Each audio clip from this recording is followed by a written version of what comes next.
welcome to Heads Up, and here's wishing all our viewers a very happy Diwali. We promise you a cracker of a show today. We will take a look at startups which go far and beyond the usual e-commerce and tech talk. That's right, India is the fastest growing startup ecosystem in the world and the #1 when it comes to social entrepreneurship. Today on the show, we will take a look at some of the startups which help people like you and I tackle the problems that we face on a daily basis.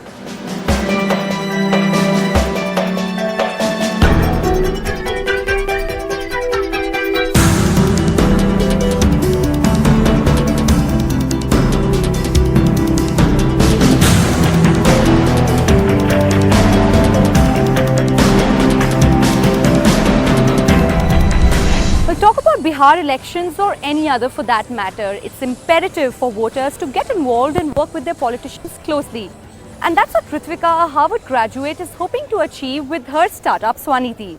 Yes, an initiative that helps connect voters with their elected representatives to resolve problems that might exist within their constituency. Swaniti hopes to bridge the gap that exists between voters and politicians.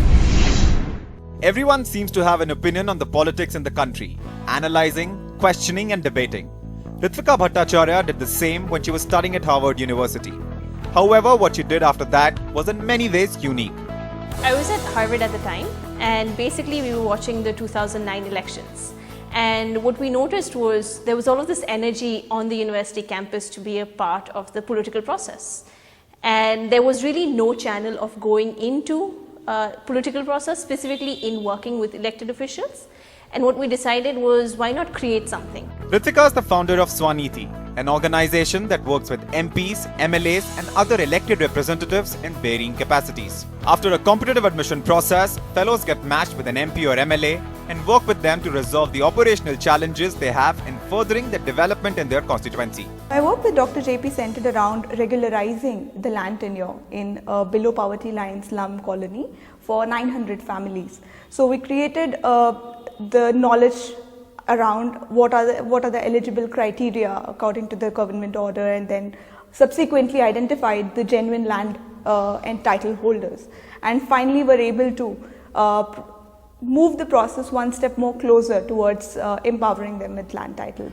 So that was a phenomenal work that we did. My work primarily involves client engagements where I get to have one-on-one interactions with elected representatives.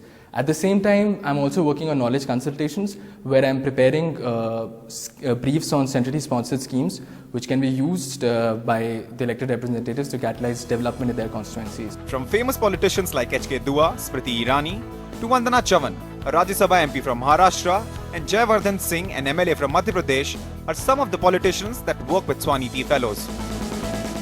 Swaniti aims to work with 50% of the MPs in the next 5 years, assisting them in getting in touch with voters in their constituencies, by talking to them, living with them, and devising ways with the politician to address their concerns. I mean, the fact that I've kind of left my corporate job and came here means that I really like what we're doing here. But in terms of the difference, obviously, first and the foremost thing is that you get to work with the elected representatives, talking to them on a day-to-day basis, trying to understand what are the operational challenges which they face. Really, India is not really a poor country today. I mean, we have a lot of resources at our disposal, but the problem is, how do I go and execute it? Who said changing the system is easy? But with the young getting involved, Indian politics may never be the same again. With Kriti Mathur and camera person Rakesh, this is Abhishek Singh for NDTV. Bridging the communication gap which exists between voters and their elected representatives could prove to be a critical step in achieving the level of development desired in the country. Moving on to the story of 23 years old Prakalpa Sankar and Varun Banka, who at the young age 23 have managed to figure in Forbes list of top entrepreneurs in India. That's right, their technology data startup uses citizen voices to find out all that's missing in our civic spaces and provide for that. Here's their story. Just 23 and Varun and Prakalpa found themselves in the Forbes list of top social entrepreneurs in India. Their startup, Social Cops, is a technology data company which has been converting citizen voices into tangible results. The data collected and analyzed by them enables corporations, NGOs and governments make better decisions about specific issues. While a startup was not part of their plans, The two found themselves together in Singapore, united by a desire to see change on the ground. Both Varun and I grew up in India, and both of us after our 12th got a scholarship to go study in Singapore. So I studied engineering and entrepreneurship in Singapore. Varun studied computer engineering, and my dream plan was I study engineering, I work in McKinsey for 2 years, then go to Harvard Business School, do an MBA, then figure out what I want to do with my life. Brief stint with an investment bank. I had a brief stint with a software giant. And that's where I realized that how data can be used beyond just in a financial sector. If you look at the financial sector, everybody uses data. And in 2012, at the end of a brainstorming session in a dorm in Singapore's Nanyang Technological University, Social Corps was born. Inspired by Andrew McAfee, a research scientist at Massachusetts Institute of Technology, known for his studies on how information technology affects businesses. The two say the world is nothing but a big data problem. Explaining the rationale behind starting Social Corps, Prakalpa says back in 2011 and 12, the India Against Corruption movement was at its peak, and we realized that people wanted to be actively involved in changing policies, changing the status of things for the better by connecting people with administration to find solutions for problems like garbage on the roads, potholes and other such issues. On coming to India, the first thing that they did was a Bharat Darshan, a train ride across India to try and see the challenges of a country as vast and diverse as ours firsthand, and noticed that while broken roads, sanitation and access to electricity are pressing problems people battle with every day, an effective solution was missing. This is where Social Corps thought of a solution, stressing on achieving results by reversing the decision-making process through effective use of technology. I guess one of the most important things is if you look at a developing country, right, it's so difficult to manage this. Like you have people from different languages, people from different areas, and every geography has different kind of challenges, right? And how does an administrator manage these resources, right? And you always have minimum resources to manage. So what prevention means, you can understand what data is coming in, understand what is going wrong, what is going right. The second is data can be a cure. What does cure mean is what data comes out, can you drive different kind of insights? Villagers need water.